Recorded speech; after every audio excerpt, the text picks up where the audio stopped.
आदिती तटकरे यांचे खासगी सचिव राजेश गायकवाड यांची हकालपट्टी करा अशी मागणी पवारांच्या राष्ट्रवादीच्या नेत्या रोहिणी खडसे यांनी केली आहे। गायकवाड महिला अधिकाऱ्यांसोबत अर्वाच्य भाषेत बोलतात असं खडसेंनी म्हटलंय। तर राजेश गायकवाड आणि आदिती तटकरे यांचे बदल्यांसंदर्भातील गैरव्यवहार तपासा रोहिणी खडसे यांनी असं म्हटलंय। तर जळगावचे जिल्हा महिला आणि बालकल्याण विकास अधिकारी रफेक तळवींनी देखील सचिव गायकवाड यांच्यावरती आरोप केलेले आहेत। गायकवाड अधिकाऱ्यांना बदल्यांसाठी पैशांची मागणी आणि जीवे मारण्याची धमकी देतात असं तळवींचं म्हणणं आहे। सर्व आरोप पूर्णतः निराधार, तथ्यहीन आणि चुकीच्या उद्देशानं प्रेरित असल्याचं राजेश गायकवाड यांनी आता म्हटलेलं आहे।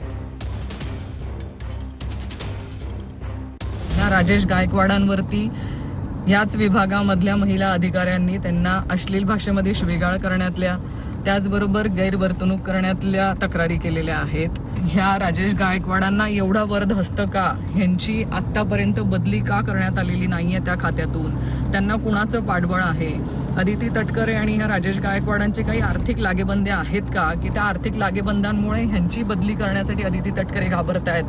त्यांच्यावरती योग्य ती चौकशी समिती नेमण्यात यावी।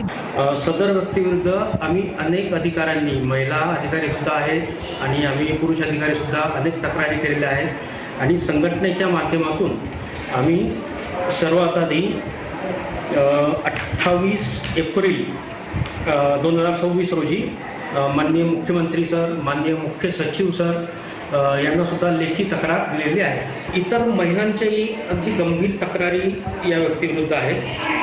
अश्लील बोलणं, गागाड्या शब्दांना सामोरं म्हणजे सुद्धा अगदी खालच्या पातळीवर त्यांनी शेरेबाजी